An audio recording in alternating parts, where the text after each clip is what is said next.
Welcome to another episode of Favorite Fallout Characters. In this episode, I am talking about Veronica Santangelo. She may not look like much of a threat at first glance, but trust me, she packs one hell of a punch. Call it a mind-blowing punch, literally. Before we move on, I just want to warn you, there are spoilers in this video. You have been warned. This is Veronica's story. Veronica was born in 2254. Obviously, she was born into the Brotherhood of Steel. Her parents were active members. Her dad was a paladin and her mom was a scribe. They were loyal until the end and fell in battle trying to defend a certain area. Let's fast forward to 2281. Your character, also known as the Courier, is making your own path throughout the Mojave. Eventually, you will cross paths with Veronica at the 186 trading post, and when you meet her, she asks you how you feel about the BOS, and depending on your answer, she will ask to join you or brush you off. I recommend having her as an ally. Naturally, as you progress and get closer to Veronica, she opens up to you and you find out more about her. She was tasked with going out into the Mojave and finding resources for the Hidden Valley bunker. Some of you might think that is a special task, since the Brotherhood of Steel and the Mojave are hiding out in a bunker and they rarely communicate with the outside world. But Veronica thinks she was given this task because of her mouth. She has different ideas for the Brotherhood and was probably sent out on missions to gather resources so they don't have to deal with opposing opinions. At this point in the Fallout universe, the Brotherhood of Steel, at least this chapter in the Mojave, they are in a desperate place. They are hiding out in the Hidden Valley bunker. They are paranoid, they're isolationists, they don't communicate with the outside world, they don't want nothing to do with new members. They only trust a small group of people that they already have. And Veronica thinks that they will eventually die out if they keep holding on to this old mindset. She's right. Veronica was influenced by a man called Elder Elijah. She originally stayed in California, but she followed this chapter of the BOS into the Mojave as they moved from one place to another.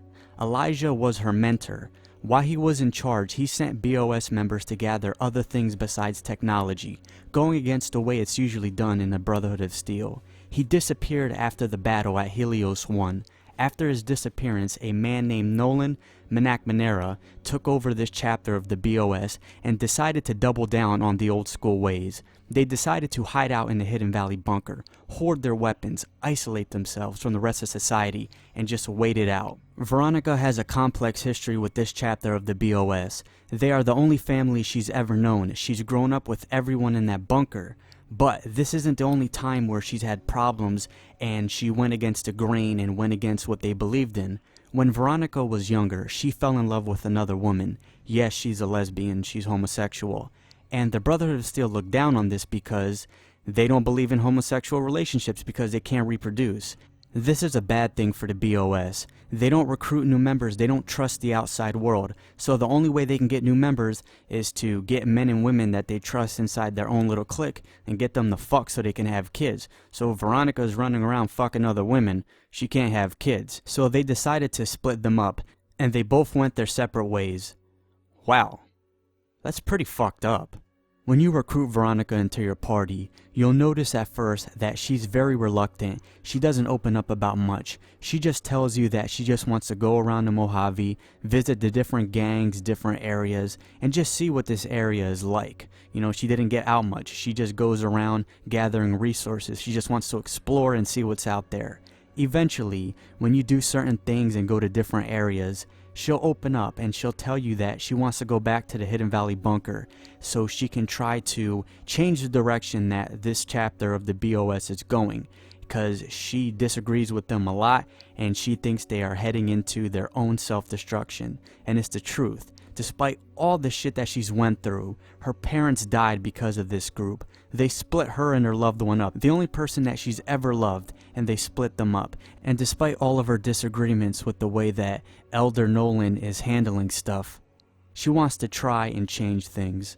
Unfortunately, no matter what Veronica does, she can't change Elder Nolan's mind. No matter what she tries, even if she tries to bring them different technology, give them the best advice that they'll ever hear, and she's absolutely right, no matter what she does, Elder Nolan is stuck in his ways. He will live and die by the Codex, even if it leads to their chapter's death, and it certainly will. He's stuck in his ways. No matter how brilliant they are, how smart they are, how well they use the technology that they gather, how powerful that their small army may be, over time, they will become extinct. And that's one of the things I like about Fallout New Vegas. Just to go off track just a little bit, I like the way they depicted the Brotherhood of Steel. I think it's the correct way. Now, after you do Veronica's companion quest, she will vent to you, and this is where you can change Veronica's path. She starts talking about you about how she's discouraged about the Brotherhood of Steel, how she's frustrated, how she's upset, and you have two choices. You can either convince her to stay in the BOS and just wait things out, see what happens, or you can convince her to do the other thing she's been thinking about, trying to join the followers of the apocalypse. As I said before, at this point, you can change Veronica's path. There also is some stuff going on in this chapter of the BOS. There's a lot of animosity going on. There's different factions within this small faction. Even though they're about to be extinct and they're hiding out in this small little bunker, there's a lot of crazy shit going on. There's people that want to get rid of this elder and install a new one. There's a bunch of different endings when it comes to Veronica and the Brotherhood of Steel. The choice is yours. Me personally, my favorite ending is the one where Veronica tries to join the followers of the apocalypse, and at the end of the game, the Hidden Valley bunker is destroyed. It fits my view of what the BOS should be. Brilliant people, people that know how to use their technology, smart people, but over time, they will go extinct because no matter how smart they are, it doesn't matter.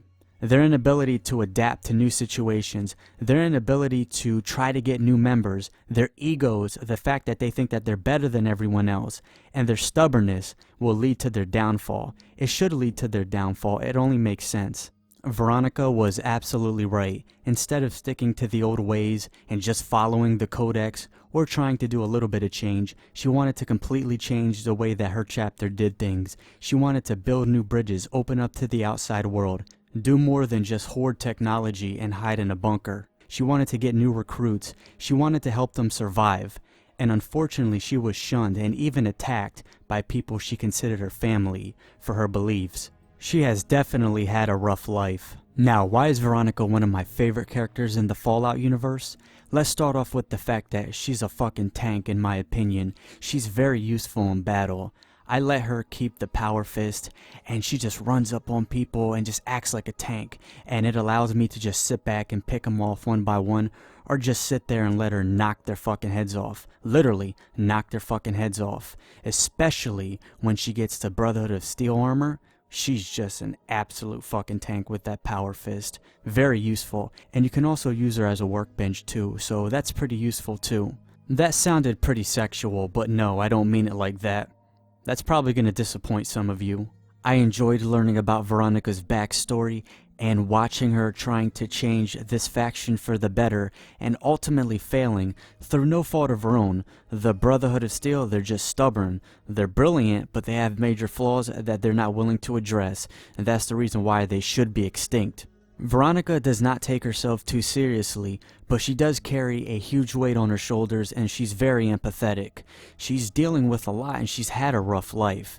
Losing your parents, losing a loved one because your faction didn't allow it, and ultimately preaching to a brick wall because that's just the way they are.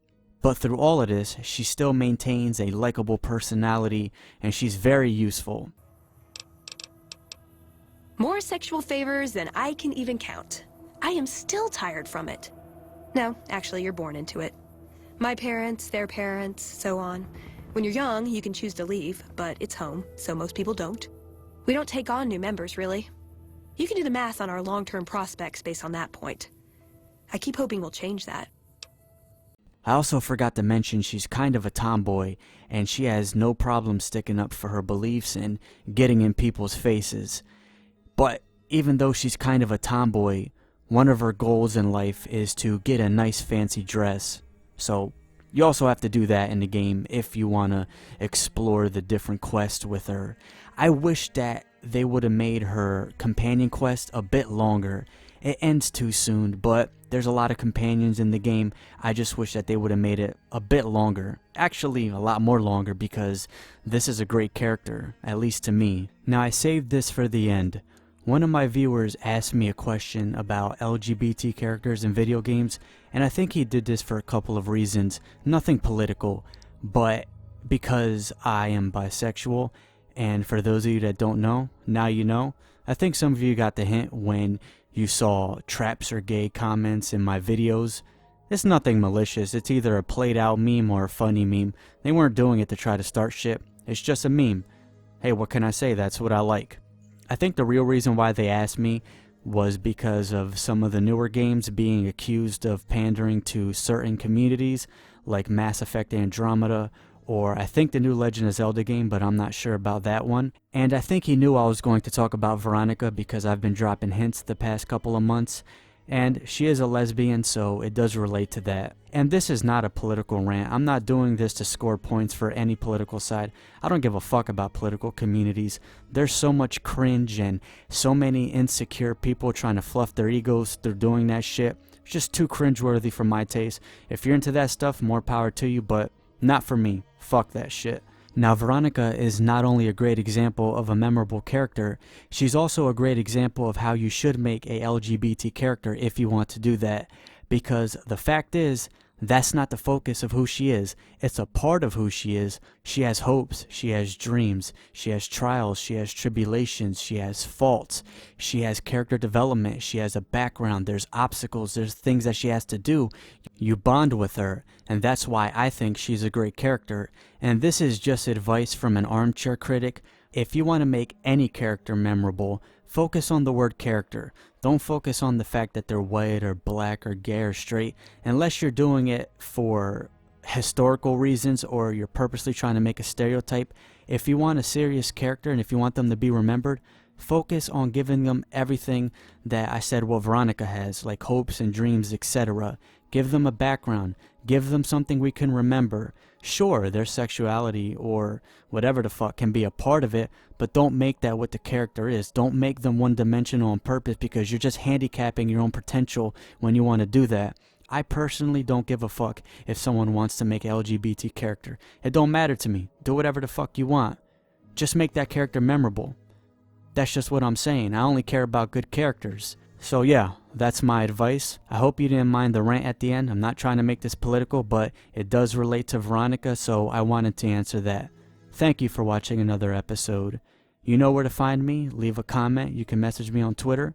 Well, if you want to leave a comment, you don't have to. You know how to get into contact with me. Have a great day.